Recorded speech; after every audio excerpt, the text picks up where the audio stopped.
Retour en studio ce matin pour décrypter quelques actualités à la une des quotidiens. Et pour cet exercice, j'ai deux confrères en studio. Patrice Avala, il est de la rédaction de Crystal News. Patrice, bonjour. Bonjour à vous, Samuel Honda. Bonjour à tous ceux qui nous écoutent en ce moment. Deuxième débatteur dans cette émission, Didier Falonumbo, il est journaliste indépendant. Didier, bonjour. Bonjour Samuel, bonjour à tous. Le Chasseur Info titre ce matin, après 3 mois de vacances, les apprenants retournent en classe. Patrice Avala, on reprend avec les apprenants aujourd'hui. Et ça me fait rappeler ce poème pendant 2 lunes tout entières, la petite école a dormi.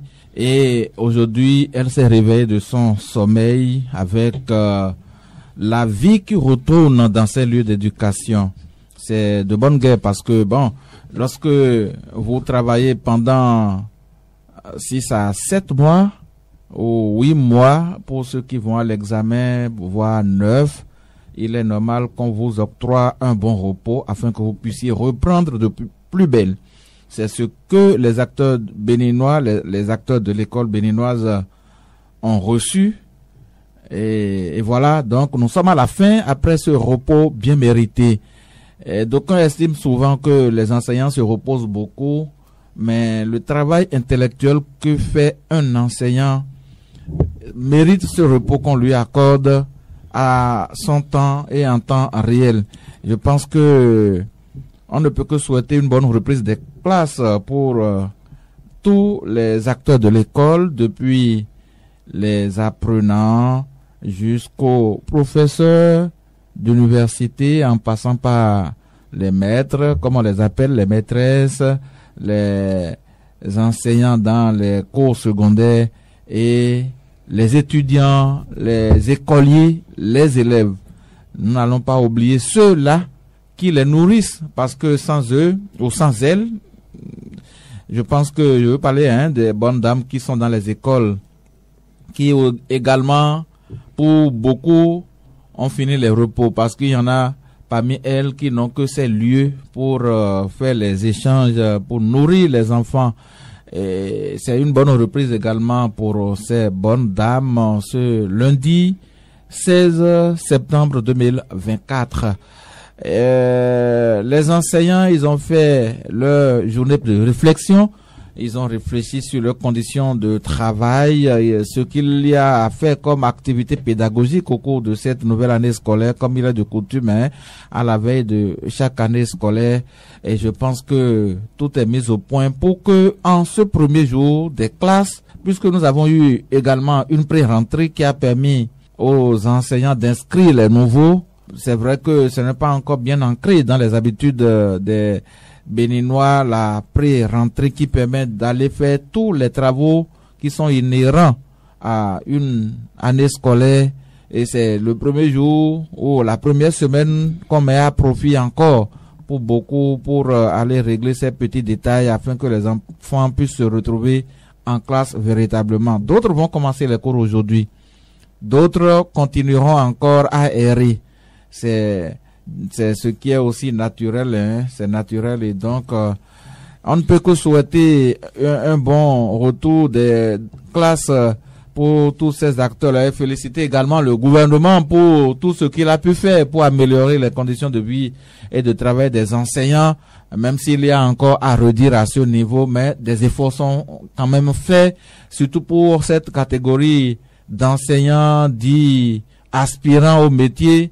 Même si beaucoup sont parmi eux n'aspirent à rien, je pense que des choses leur sont accordées. Ils veulent encore le meilleur, c'est normal. Ça, c'est l'être humain, ça. L'espèce humaine est insatiable. Et donc, on doit pouvoir faire quelque chose davantage pour les enseignants quand on sait que l'élite de demain, c'est aujourd'hui qu'on la façonne. Et celui-là qui façonne cette élite, il faut bien le mettre dans les bonnes conditions. Le chef de l'État, il parle français. C'est un enseignant qu'il a reçu durant tout son cursus. Si on l'avait mal éduqué dans nos écoles, je pense que on n'aurait pas ce qu'on a aujourd'hui. Et on a vu le président Boni Yayi aller retrouver un de ses vieux enseignants à qui il a décerné un titre bien mérité. Je pense que C'est comme ça, il faut chouchouter effectivement l'enseignant parce qu'il fait un travail intellectuel et c'est un sacerdoce. C'est vrai que beaucoup tombent aujourd'hui dans l'enseignement par accident. Je n'ai rien trouvé à faire. Je suis là à tourner les pouces et donc comme cette opportunité est là, même si je ne suis pas celui-là qui est destiné à l'enseignement, je passe par cette passerelle-là d'abord, le temps pour moi de me retrouver là où je veux vraiment. Beaucoup sont aujourd'hui dans ce cas-là et quand ils finissent d'atteindre leurs objectifs, ils dégagent et laissent les enseignants qui ont eu le sacerdoce de continuer leur métier parce qu'il n'est pas donné à n'importe qui. Vous allez préparer les cours, vous allez venir les transmettre, le savoir, vous allez faire les évaluations, vous allez partir corriger, vous allez calculer les moyennes. Je pense que c'est colossal comme travail que font les enseignants, il faut les féliciter. Savet abrite le lancement officiel des activités pédagogiques aujourd'hui, apprend-on dans les colonnes du quotidien Le Chasseur Info. Bon, je les remercie pour le lancement qui a été fait. Je crois à Savet. Maintenant, avant de continuer, je voudrais revenir à féliciter les parents aussi, Samuel, parce que vous savez, si à rentrer aujourd'hui, ça n'a pas été facile pour les parents, vu le temps ou les situations actuelles, les difficultés que nous traversons, que le pays traverse. Je remercie aussi les organisations ou les associations qui ont pensé aux orphelins, qui n'ont personne pour les accompagner dans les classes aujourd'hui. Je remercie aussi les confessions religieuses qui ont apporté leur secours, leur aide à ces enfants. Là où je ne suis pas d'accord, je ne serai pas d'accord avec Patrick, que on parle des efforts du gouvernement, il a fait ci, il a fait ça.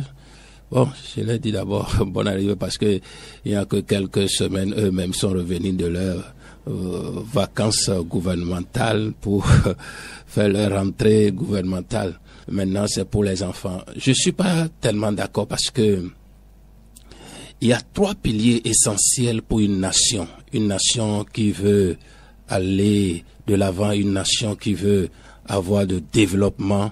Il y a 3 piliers essentiels. Ces piliers, c'est l'éducation, la santé et la sécurité. Vous pouvez beau construire des routes, si les enseignants ne sont pas considérés, ne sont pas entretenir comme cela devait être, c'est rien, c'est rien. Nous voyons des écoles ou des enseignants ailleurs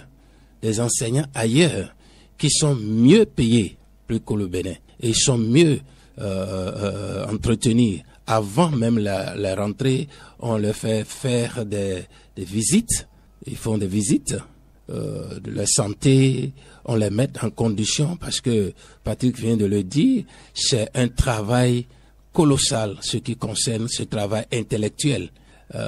Mais chez nous, au Bénin, bon, c'est pas trop ça, on sait de déguiser des choses, on sait de tourner pour dire qu'on est en train de faire. Allons vraiment à l'essentiel, allons vraiment à ce qui est important pour ces enseignants-là, aspirants qui n'aspirent à quoi, je sais pas, aspirant à la mort ou aspirant à une fin tragique ou je sais pas. Alors pour moi, je dirais que l'effort soit fait vraiment, que la considération soit donnée aux enseignants et voir les conditions d'apprentissage de ces enfants qui vont reprendre ou bien qui viennent de reprendre les classes. Aujourd'hui, vous allez dans certaines écoles, ils sont plus de 80 dans une classe. C'est bon, peut-être que Samuel ou Patrick, vous connaissez mieux peut-être que moi. Sinon, ces enfants qui sont laissés à eux-mêmes, parce que aujourd'hui beaucoup veulent se retourner dans les écoles publiques à cause des difficultés du pays, il n'y a plus d'argent pour aller dans les écoles ou les collèges privés. Et tout le monde veut aller à l'école publique. Voilà que là-bas, l'effectif est pléthorique et parfois même dans ces CEG, ils n'ont pas les professeurs adaptés, ils n'ont pas les professeurs qu'il faut. Qu'on demande maintenant qu'un professeur d'anglais aille faire le français ou bien aille faire SVT, et puis on mélange les choses, quelqu'un qui fait la maths, qu'il aille faire l'SVT, et c'est difficile. À tout ça là, on me dit qu'ils font l'effort des réformes, que je comprends pas exactement ce qu'on veut de nos enfants, ce qu'on veut des enseignants. Si tout allait bien, je ne crois pas que les syndicalistes au niveau des enseignants allaient dire que, bon, eux-mêmes ils allaient dire que c'est bien. Et que bon, l'effort a été fait, même si l'être humain est insatisfiable ou bien l'être humain n'a pas de limite dans cette demande. Quand on lui donne, il demande encore. C'est un syndicaliste qui disait ça, que si le président donne, c'est parce qu'il veut qu'on demande encore. Donc c'est pas seulement ça, mais vraiment c'est le corps qui souffre parmi ceux que le gouvernement a comme travailleurs, parmi les travailleurs, j'allais dire, les enseignants souffrent parce que aujourd'hui, vous voyez la vie au Bénin, la cherté de la vie, j'allais dire, il faut voir tous ces paramètres et penser à mieux faire, penser à prendre vraiment en considération, parce que pour vivre, il faut la santé, et pour être meilleur, il faut aller à l'école, et la sécurité. Donc c'est pourquoi moi je voudrais encore attirer l'attention du gouvernement à pencher véritablement à la vie et le mieux-être de ces enseignants et aussi des apprenants. Vous avez parlé de nourriture, il y a des écoles qui ont des cantines scolaires. On reviendra sur cet aspect des choses. Patrice Avala, entrée bien démarrée. Pourtant, le secrétaire général de la CSTB le disait au cours de la session extraordinaire de la Commission nationale de négociation que le gouvernement est dans l'incapacité de résoudre les problèmes structurels de l'éducation nationale. C'est effectif dans la mesure où c'est un secteur qui est un secteur demandeur, beaucoup plus. J'ai compris que le gouvernement a du mal à vraiment investir dans les écoles parce que les naissances, il y en a trop, de trop. Et quand vous allez dans les classes, comme le doyen le disait tout à l'heure, c'est des effectifs pléthoriques. Quand c'est comme ça, l'enseignant a de difficultés à transmettre son savoir. Parce que tu ne sauras même pas qui a compris le message que tu donnes ou qui ne l'a pas compris. Et là encore, c'est bon. Effectif pléthorique, c'est bon. Moi, je vous dis, là où, chez moi, tout de suite, il y a une salle de classe d'un groupe qui n'a pas de toiture. Et ça, c'est comme ça depuis 2 ans. Et malgré toutes les démarches que les parents d'élèves ont fait, envers les autorités communales qui sont à même d'intervenir dans cet établissement, je le dis, c'est Semekpodji, la commune de Semekpodji, ils n'ont pu rien faire. Et des démarches ont été également menées vers la préfecture. Toutes ces démarches-là ont été vaines. Et voilà, nous sommes là maintenant face à la réalité où, avec une salle sans toiture, les enfants reprennent les classes aujourd'hui. C'est un travail des autorités. Je ne sais pas de quel niveau, mais on doit quand même assurer les conditions matérielles aux acteurs de l'école pour que le savoir qui va être transmis aux enfants puisse être fait dans de bonnes conditions. Voilà par exemple une réalité. Et on n'en cite pas, si on doit se mettre à en citer, on en citera assez. Et paradoxalement, d'autres écoles ont des classes qui ne sont pas utilisés parce qu'ils n'ont pas ces effectifs-là. Et dans l'entendement, on voit qu'il y a quelqu'un qui a intérêt que sa localité évolue, alors que d'autres n'ont personne pour plaider pour leur cas et donc sont des laissés pour compte. Ce sont ces cas-là que le gouvernement doit pouvoir prendre en compte et réglé au plus pressé. Et laissez-moi vous dire que l'école dont je vous parle est un centre d'examen qui accueille les candidats au CEP, à Djeregbé là. À Djeregbé là, c'est un centre d'examen. Ils viennent là lancer le CEP, ils voient la salle de classe décoiffée, une grande salle de classe comme ça dans un groupe, et ça ne dit absolument rien, on dirait. Et il faut aussi dire que ils ont tellement alourdi les conditions aujourd'hui pour que les bonnes volontés puissent intervenir. Même si tu as ton argent, c'est toi qui as ton argent, c'est toi qui as sué pour avoir ton économie, tu veux aller au secours de ta communauté. Il n'était pas facile aujourd'hui d'intervenir dans les écoles. Il n'était pas facile. Le gouvernement, par exemple, a interdit toute souscription dans les écoles. C'est vrai que ça se fait dans un désordre terrible où certains en profitent allègrement. Il faut mettre de l'ordre. Il faut mettre de l'ordre. Ça ne veut pas dire de sursoir à tout quand on sait que l'État n'est pas à même d'intervenir partout. Les parents d'élèves qui prennent l'initiative. Bon, comme le gouvernement est totalement absent, ce sont nos enfants qui sont là.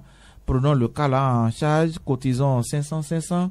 On aura de l'argent pour refaire la coiffure, le toit de cette salle de classe. Je vous dis, ça a été interrompu parce que des parents se sont plaints et on dit que le gouvernement a dit on ne souscrit rien dans les établissements. Et donc, du coup, la classe est là. On a commencé l'école aujourd'hui. J'ai les photos avec moi. Tout de suite, là, ce qu'on dit là, c'est réel et c'est là. Et ça, ce n'est qu'un cas. Et donc, le gouvernement a du pain sous la planche. Ça, c'est encore minimum, on pourrait dire. Dans les salles de classe où on dit que les matériels didactiques, les cahiers d'activité, consorts, sont offerts aux enfants. On a dit gratuitement, ils ne payent rien. Allez dans les classes pour voir si effectivement tous les enfants qui sont dans les classes ont les cahiers d'activité qu'il faut pour faire le travail pour lequel on les a inscrits à l'école. C'est un travail du gouvernement. C'est un travail du gouvernement. Et ça fait que les parents sont obligés d'aller acheter. On va sortir, on va dire oui, l'école est gratuite, le cours primaire est gratuit. Pour tous les enfants, ils ne payent rien. J'ai déjà payé ce matin. En école publique, je vous dis. J'ai déjà payé ce matin. C'est la réalité, ça.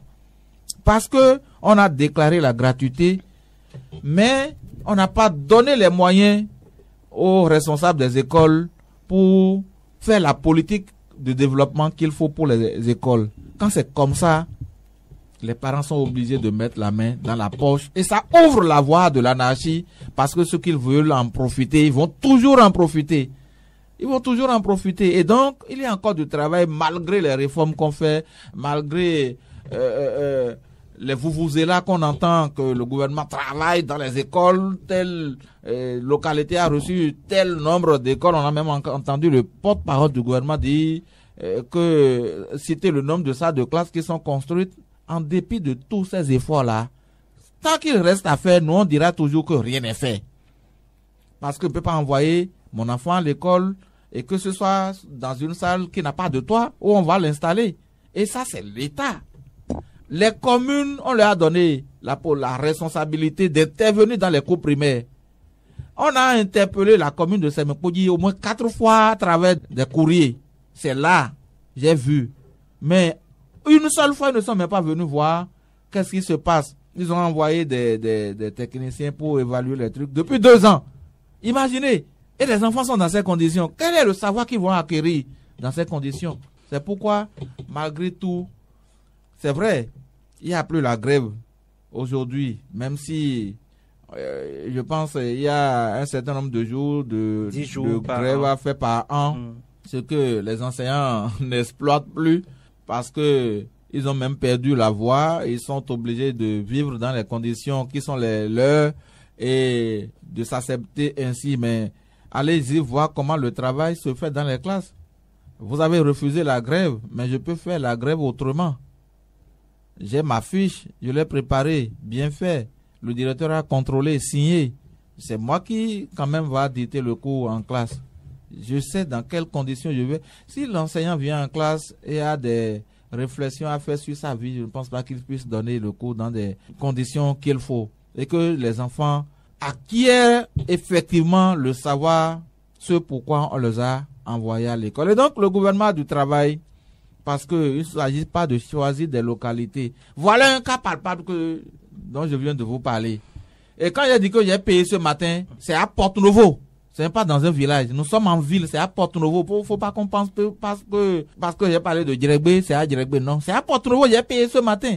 Et donc, c'est comme ça, chaque parent va débourser. Patrice Avala, je reste avec vous. Le gouvernement va constater également l'effectivité du premier repas à la cantine scolaire depuis Toby Klein, nous dit le chasseur info. Des repas chauds dans nos écoles. Oui, les repas chauds, ce n'est pas du temps de pouvoir de Patrice Talon. Je pense que les gouvernements successifs ont fait des efforts qu'il faut pour que la cantine scolaire soit une réalité. Ils ont repris et réformé comme ils l'entendent.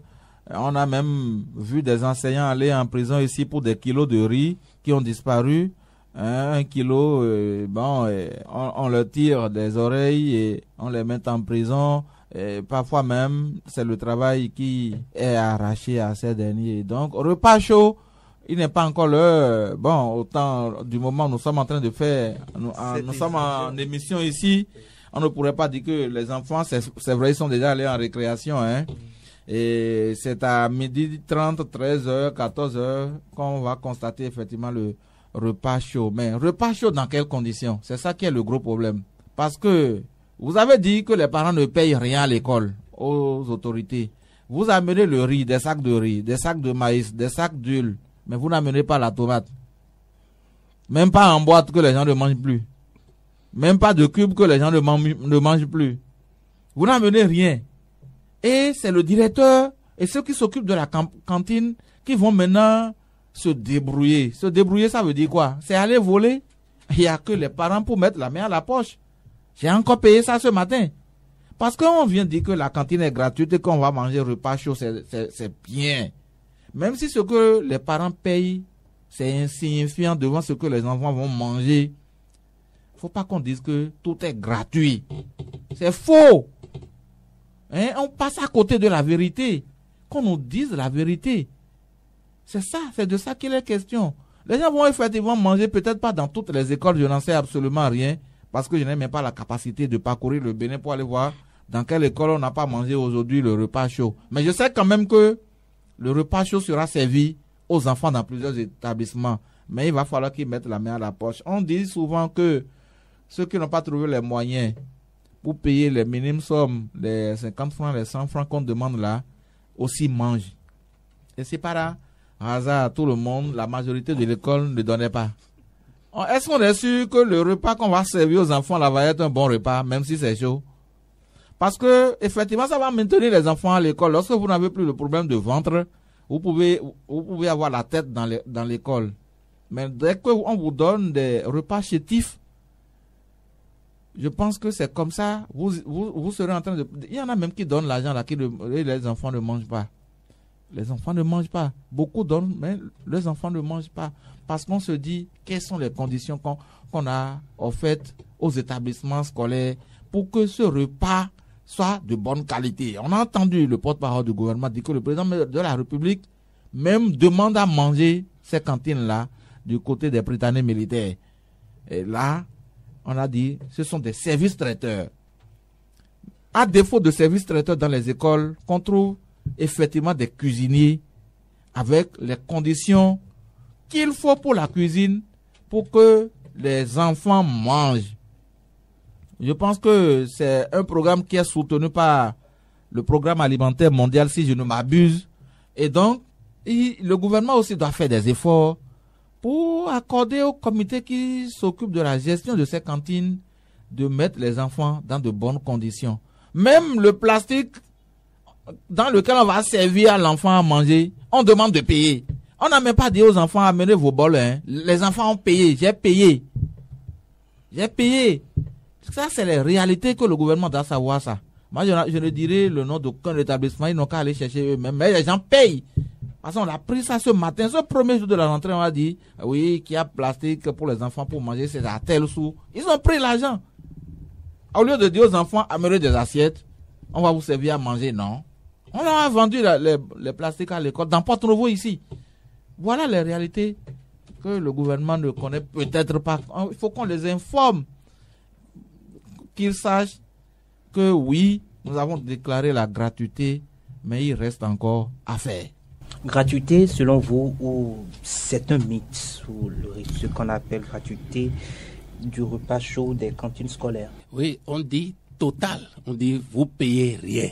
Vous n'allez rien payer. C'est là où je ne comprends pas ce qu'il veut dire. Et c'est les mêmes personnes qui disent qu'il faut accompagner, il faut avoir de l'argent pour acheter le bois ou le charbon pour préparer avec. Et qui sont ceux qui vont faire ça? Vous savez que le porte-parole qui vient défendre parfois, je ne sais pas s'il vient défendre le mensonge ou je ne sais pas quoi exactement qu'il vient défendre. Ça pas que nous aussi, on a été à l'école et on a eu aussi la chance ou la grâce d'avoir la cantine scolaire. C'est pas de la même manière. Nous, on nous dit dans les villages, en venant, vous venez avec le fagot de bois, vous apportez ça. Et à l'école, on a au niveau de l'école, on fait le champ, on fait le jardin. Et même on vend les légumes pour avoir de l'argent encore dans la caisse de l'école pour d'autres besoins. Mais aujourd'hui, on dit c'est gratuit. Et certains parents entendent ça, quand ils entendent que c'est gratuit, ils donnent rien aux enfants. Arrivé à l'école, on dit non, tu devais payer quelque chose avant de manger. Même si vous ne payez pas, ceux qui ne payent pas et que disent qu'ils mangent là, voyez et comment ils sont traités. Passez dans les écoles pour voir. Donc, cette gratuité dont vous parlez concernant la cantine scolaire, moi, je vois pas. Il manque encore d'organisation. Patrick parlait tout à l'heure de conditions hygiéniques pour les repas.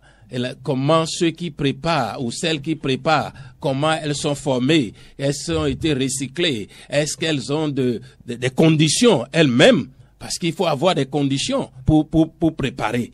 Avec quoi et comment? On prend soin d'elles parce que il s'agit du feu. Faire à manger à plus de 200 personnes, voire 500 personnes par jour. Voyez ce que ça demande.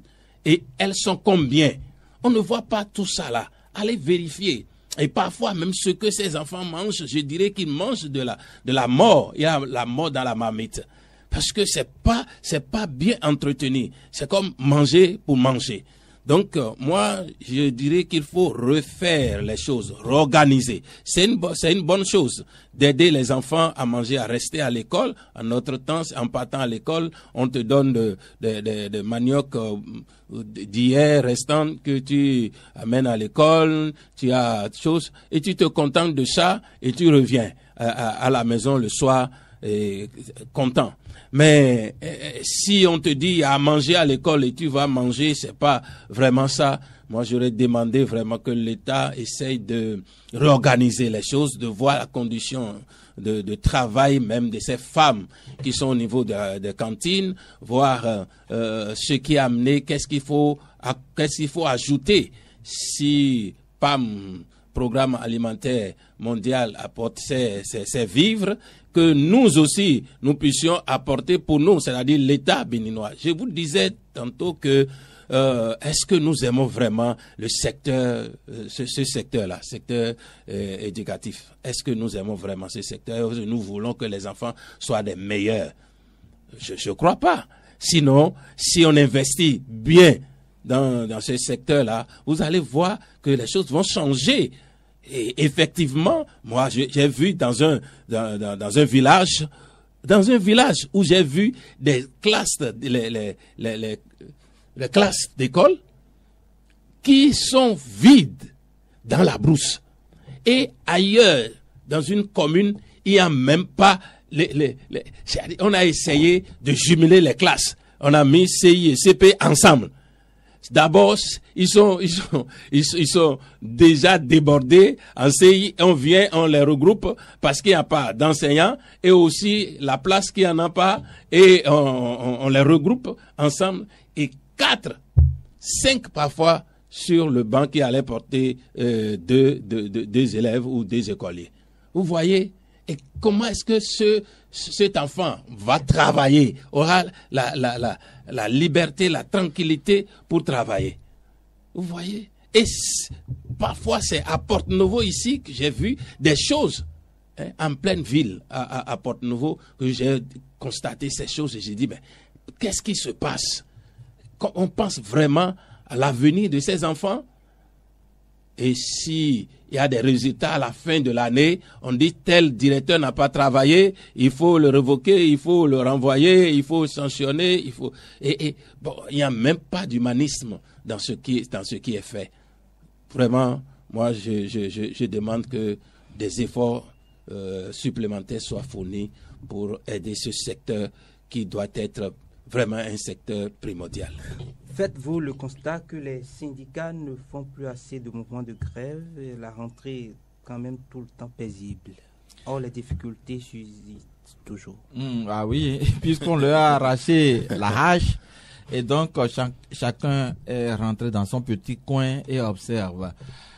Aujourd'hui, je ne sais même plus s'il y a de syndicats parce que on peut vous frapper, vous empêcher de pleurer et vous contentez de ça. C'est de ça qu'il est question. Les multiples syndicats que nous avions dans l'enseignement, tous ces syndicats-là ont disparu. Surtout lorsqu'on a chassé certains de l'enseignement, je veux parler des reversés qui avaient refusé entre-temps de composer, qu'on a chassé pendant 2 années ou 3 années scolaires, je ne me rappelle plus trop, mais je pense quand même qu'ils sont restés à la maison sans salaire. Pas mieux, il y avait beaucoup de syndicalistes. Parce que ce sont eux qui avaient refusé aux gens d'aller composer. Et donc, eux-mêmes ne pouvaient pas composer. Et comme ça, on les a remerciés tranquillement et on les a laissés sur le carreau. Ils sont restés à la maison des années durant avant qu'on ne pense, parce que des gens ont plaidé pour qu'ils reviennent. Pendant ce temps, l'école continuait d'aller. Et donc, il n'y a pas eu celui-là qui puisse avoir le culot pour dire, ah, moi je vais remplacer ce membre, ce responsable syndical. Aujourd'hui, ce sont des syndicats qui n'existent pas, qui n'existent plus. Et peut-être que des petits groupes sont formés dans les établissements pour faire face aux directeurs, parce que parmi les directeurs, il y en a qui sont trop autoritaires. Ils ne savent pas que le poste qu'ils occupent aujourd'hui, quelqu'un l'a occupé hier, et que demain, quelqu'un d'autre va occuper ce même poste. Les hommes passent, mais ces trucs-là restent. Et dès que vous le faites aujourd'hui pour quelqu'un, soyez sûr que un de vos progénitures subira également ça demain. C'est la loi de la nature. On paye toujours ce qu'on a semé. Et donc, face à tout ça, tout le monde est tranquille, content ou pas content, content quand même. Et donc, syndicats, n'allez même pas sur ce terrain-là. On ne les voit plus, ils n'existent pas. Maintenant, s'ils existent, ils n'ont qu'à nous dire, parce que quand on a renvoyé des gens parce qu'ils n'ont pas composé, vous avez vu qui fait de mouvements pour dire, ah, on ne doit pas les renvoyer. Est-ce qu'on leur a dit au moment où on les recrutait qu'il y aura un test pour voir votre niveau? Et on organise ce genre de test. Sur cette base, on a renvoyé des gens. Ça respectait quel test de la République?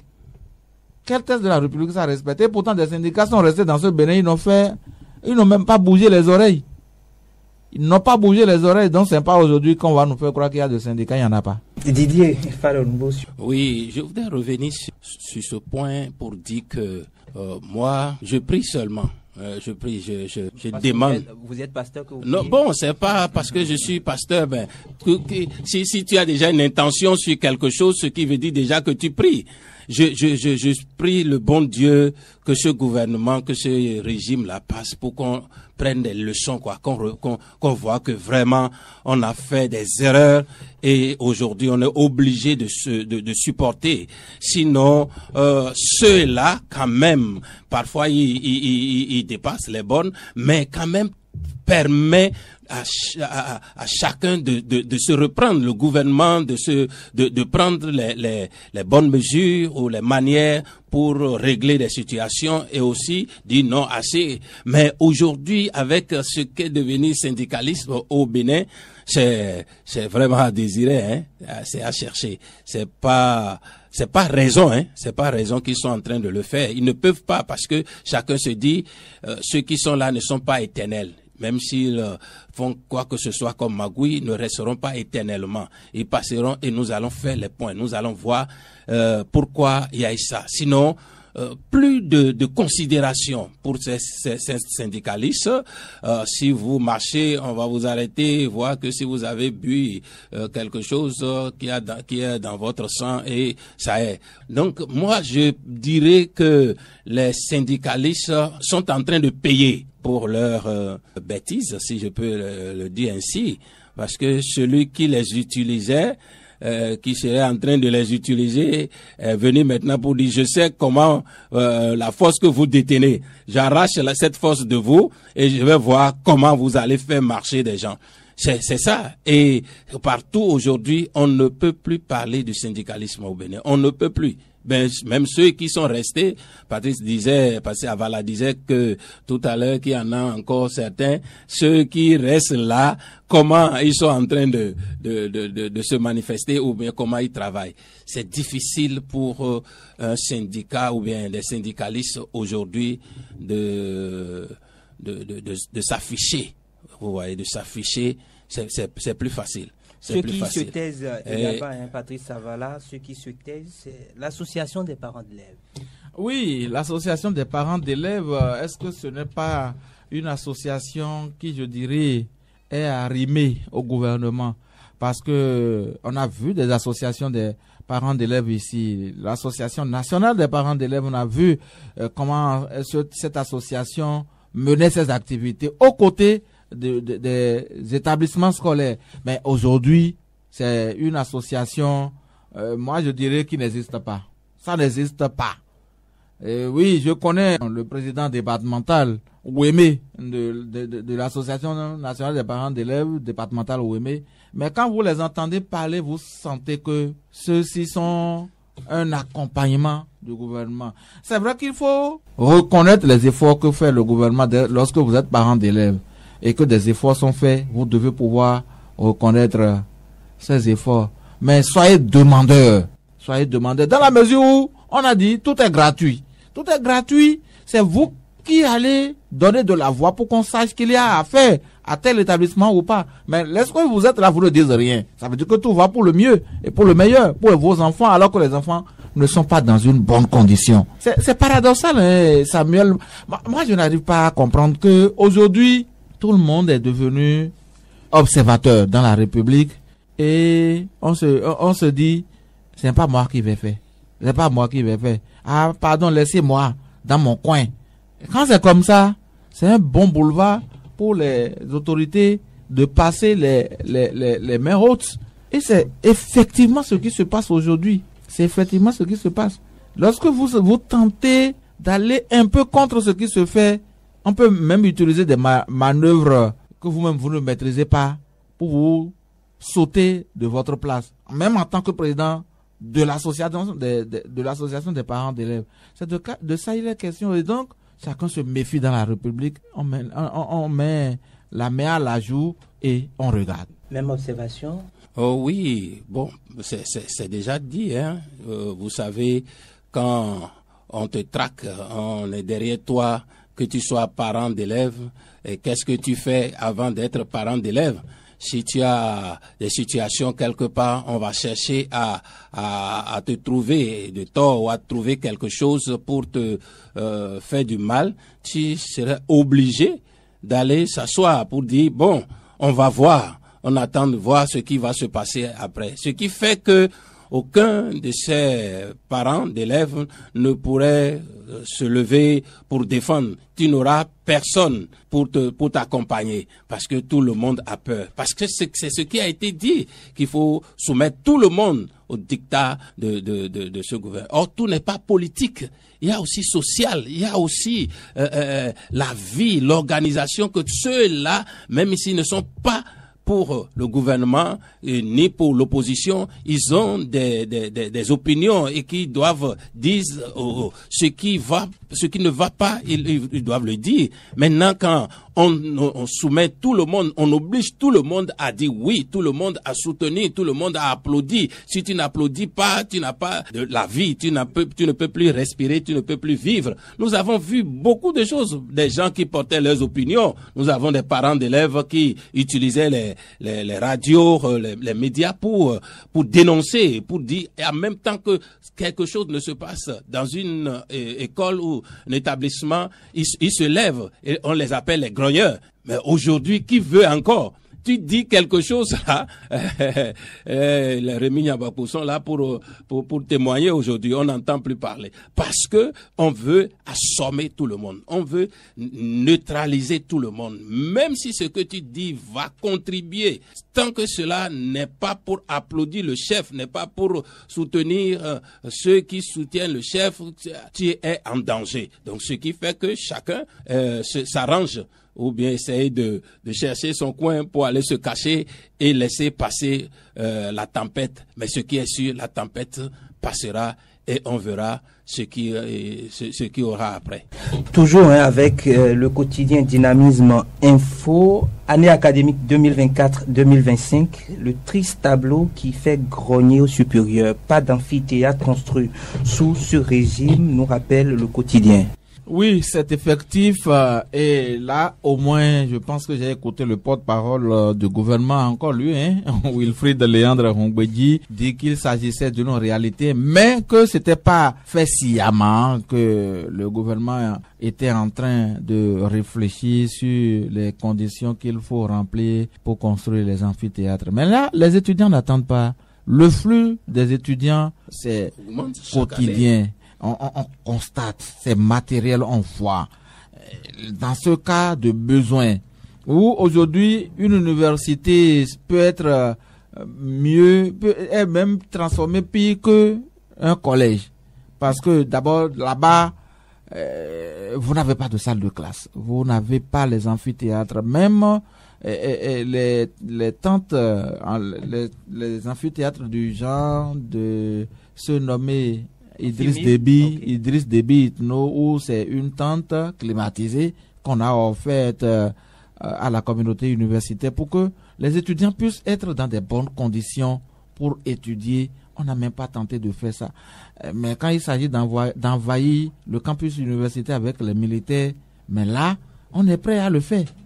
Vous allez à l'université, dans l'une des universités aujourd'hui, c'est la présence militaire permanente sur ces lieux-là, alors que les enfants ne sont pas au camp.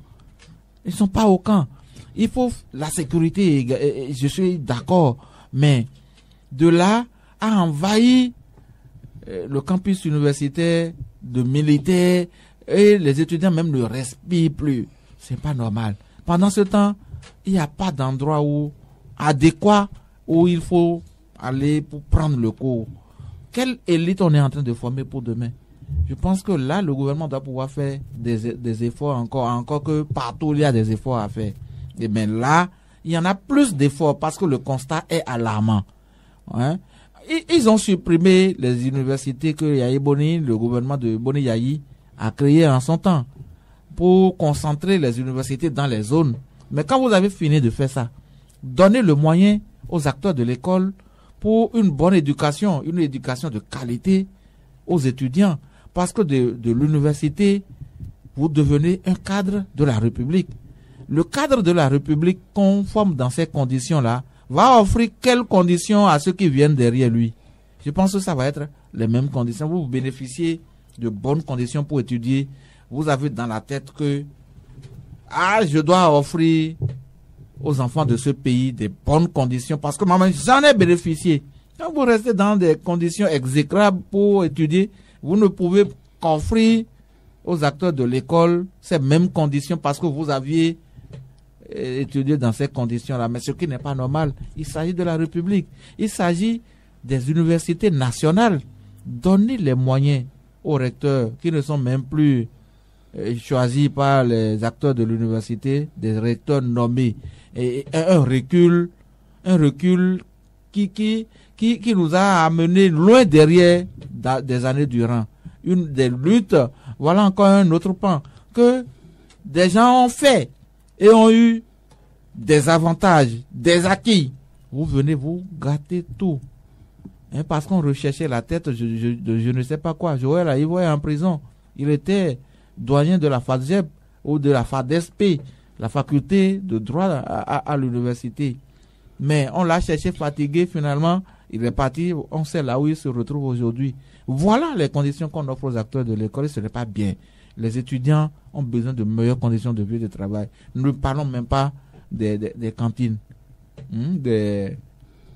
comment on appelle ça, et là où les étudiants mangent, les restaurants universitaires. Allez voir les qualités de mets qu'on prépare. Bon, nous on est passé, on en a raffolé comme on pouvait, mais à quel prix? Tu vas prendre le thé le matin, c'est 40 francs, c'est ticket 40 francs, j'ai encore les tickets à la maison. Tu vas prendre le déjeuner, tu payes 115 francs, le bus c'est 50 francs. Combien les gens payent aujourd'hui? Et dans ces conditions, on n'améliore rien. C'est pas bien. Didier Falongo, pas d'amphithéâtre construit sous ce régime. Oui, c'est évident. C'est ce qui est constaté, malheureusement, par nous tous. Et ça ne veut pas, les acteurs politiques ne veulent pas même changer les choses et les donnent, ils ne veulent pas améliorer ça.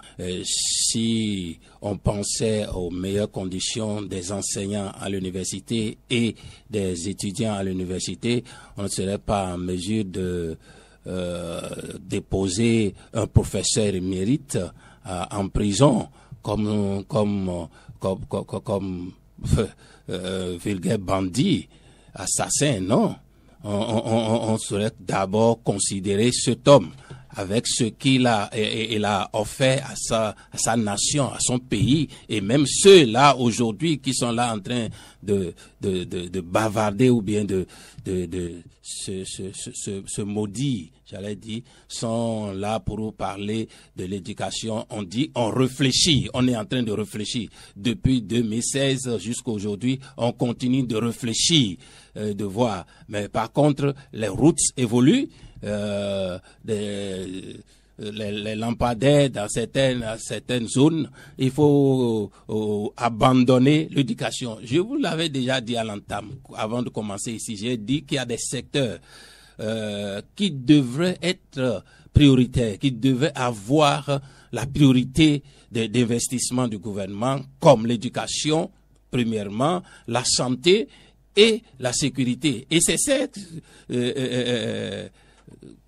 secteurs-là qui sont abandonnés totalement parce que peut-être on n'a rien à gagner là. On n'a pas de business dans ce domaine. Si c'était à fournir quelque chose et voler l'État, ben vous allez voir qu'on va investir. C'est paradoxal, hein. J'étais dans une commune et je parlais avec des acteurs qui me disaient, vous savez, on préfère demander de l'argent pour construire des hangars ou construire des choses que d'investir dans l'agriculture, dans ce qui va rapporter, parce qu'on n'aura pas de 10% ou on n'a pas de pourcentage sur ces marchés-là. C'est la même chose que le gouvernement fait en abandonnant totalement l'université, surtout l'université. Et si la base est bafouée, est négligée, délaissée, quelle serait l'université? Parce que ça a commencé par les écoles primaires. On en parle tout à l'heure avec la toiture qui n'existe plus, les écoles inondées, qu'on ne cherche jamais de solution. Lorsque le moment arrive, c'est en ce temps-là qu'on va commencer par crier et il faut prévenir, il faut faire mieux avant que ces moments-là n'arrivent. Non. Et à l'université, même les enseignants ne sont plus recrutés comme ça. Ils sont plus recrutés. Et s'ils seraient recrutés... Il y a l'aspirana là-bas maintenant. Mais l'aspirana même dont on parle là jusqu'à l'université, l'aspirana dont on parle même là-bas, là, c'est par affaire. C'est pas tout le monde. Il faut savoir qui est là, par où passer pour aller aspirer là-bas. Donc, vraiment, je sais pas. On attend pour voir ce que le lendemain nous réserve sur tous les plans, sanitaires, éducatifs et même sécuritaires, parce que les gens continuent de mourir pour la sécurité du pays. Nous allons sortir de ce studio par un tour de table. Patrice Avala, pourquoi aujourd'hui on n'a plus assez d'opérateurs économiques qui construisent les salles de classe? Oui, parce que le gouvernement est hostile à cela. Le gouvernement est hostile à cela dans la mesure où, moi je dis qu'on visait quelqu'un, notamment Sébastien Adjavon, parce que il faut louer, il faut reconnaître à César ce qui est à César, à Dieu ce qui est à Dieu. Celui-là, dont je venais d'évoquer le nom, on sait ce qu'il a été pour les écoles du nord au sud, de l'est à l'ouest, alors que celui dont on parle ne savait pas qu'il allait devenir un homme politique. Et d'ailleurs, dans l'une de ses sorties, il avait dit qu'il n'a rien à foutre avec la politique. Je ne sais pas, bon, les choses ont changé après, il est devenu homme politique. Et ça lui a valu ce que ça lui a valu. Je vais vous donner un exemple tout court, simple. À Porto-Novo, vous avez un centre de santé qui est non loin du marché d'Arwangbola. J'oublie son nom, mais le centre n'existe plus. Le centre était installé dans une zone marécageuse, on va dire, où c'était la dégradation de tous les bâtiments qui étaient là. Quelqu'un qui a son agent, un opérateur économique, se porte volontaire pour dire « je reprends tout ». Vous avez vu que le centre a disparu aujourd'hui parce qu'on l'a opposé, on l'a empêché de le faire. Et ça a été ainsi également dans les établissements où, avec sa fondation, et Sébastien Germain Adjavon, il avait la fondation, j'ai oublié son nom, non, c'est pas Odon Vallée. Il y a une fondation qui travaille avec lui, qui est une fondation européenne. Et donc, ils vont dans les écoles construire des salles de classe pour les communautés. Il suffit qu'on sente la demande et ça se fait spontanément. Ils ont construit des salles de classe partout. Je vous ai donné un exemple tout à l'heure. Les parents étaient en train de cotiser. Je donne un autre cas. La salle de classe dont je venais de parler, qui est décoiffée depuis 2 ans et on n'a pu rien faire jusqu'à l'heure où nous parlons. La commune de Semepodi. De Semepodi à Djeregbé notamment. Il s'agit du cours primaire public de Djeregbé. Quelqu'un s'est porté volontaire pour coiffer le bâtiment. Vous savez qu'il n'a pas pu le faire. C'est lui qui a son argent, il n'a même pas besoin de votre concours. Il a demandé juste qu'on écrive pour l'autoriser à faire. On a dit qu'aujourd'hui, ça ne se fait pas ainsi. Résultat, la salle de classe est restée comme ça et les enfants ont repris la classe. Donc, c'est les conditions aujourd'hui qui ne permettent pas aux usagers, même si vous avez la volonté d'aider la communauté à avoir pour les enfants un bon cadre de vie, vous ne pouvez pas le faire. Et je ne sais pas, quels sont ces tests-là qu'on a pu voter qui vont contre les réalités du terrain, qui vont contre carrément. Et c'est l'État qui doit faire. L'État qui doit faire là, qui ne fait pas. Et les enfants sont dans ces conditions-là. C'est quand même terrible qu'on fasse ces constats-là. Je ne sais pas si les réalités que certains vivent chez eux sont les mêmes ailleurs. Mais voilà des réalités que des gens vivent qui font que aujourd'hui, même si vous avez la bonne volonté, moi j'ai mes moyens, je veux vous aider et vous allez me faire tracasser. Je préfère garder mes moyens tout simplement. Allez, restez dans vos conditions comme c'est ça qui vous plaît. Continuez ainsi. Mais c'est malheureusement les enfants qui payent le prix. C'est ainsi. C'est pourquoi on n'en voit plus. C'est pas que les gens n'ont pas l'argent pour aider les établissements. Ils en ont. Mais le gouvernement a tellement compliqué les choses. Pour les informations que nous avons, à moins qu'ils nous demandent, qu'ils nous disent le contraire, Ils ont tellement compliqué les choses aujourd'hui que même si tu as l'argent, tu vois ce que tu peux faire dans les écoles, tu ne le fais pas. Tu ne dois pas le faire. Tu ne peux pas le faire. Alors qu'auparavant, ce n'était pas comme ça. Les gens avaient la possibilité. Il suffit qu'un directeur écrive à quelqu'un qu'on sent un peu aisé dans la zone pour dire, bon, les enfants, voilà les conditions dans lesquelles ils sont aujourd'hui.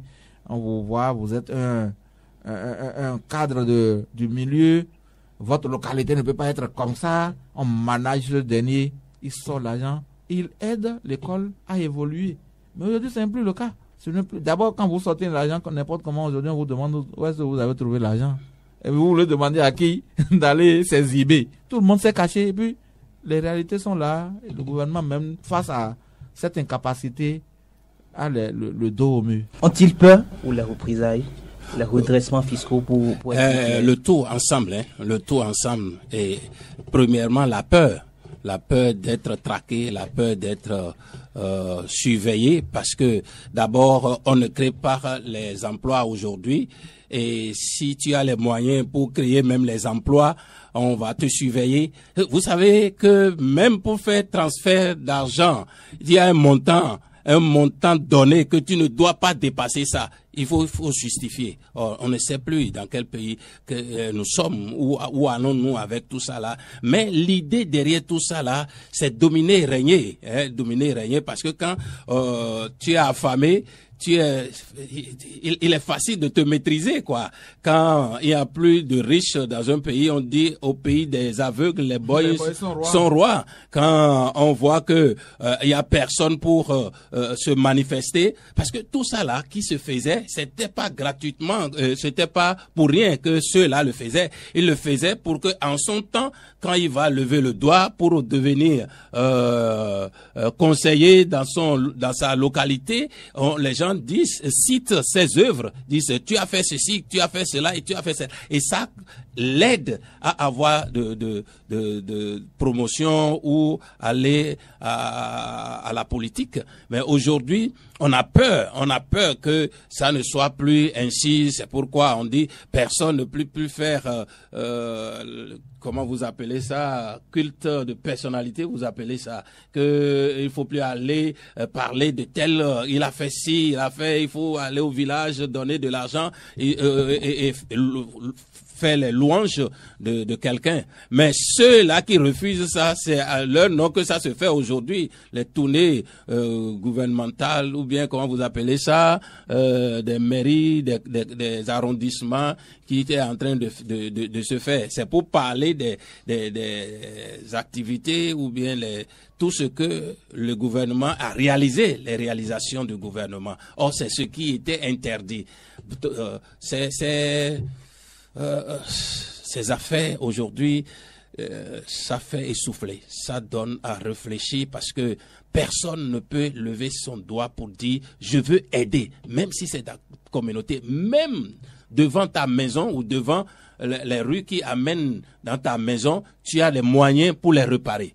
Et on vous refuse ça. Combien de fois les écoles, que les gens peuvent le faire. Il y a même d'autres initiatives Dogbo, ou comment on appelait ça, que les parents et tout le monde se levaient pour construire les écoles dans leur localité. Vous en avez vu avec le régime de Yaïbouni qui faisait avec ne serait-ce que 8 millions, vous pouvez construire des bâtiments pour les enfants. On appelait ça, je crois bien, initiative de Dogbo que les gens utilisaient. Tout ça là a été supprimé parce que on ne veut plus, on veut que tout soit. C'est pas seulement les écoles, hein, vous voyez des édifices, des choses qui sont été en train de racler, on les enlève totalement pour faire neutraliser les traces de ceux qui ont passé avant eux. Donc c'est eux qui vivent et ils vivront et pour toujours. Non, ils n'ont qu'à savoir que la vie a un commencement et a une fin tout le temps et partout pour tout le monde. Merci à vous Didier Falongo, Patrice Avala.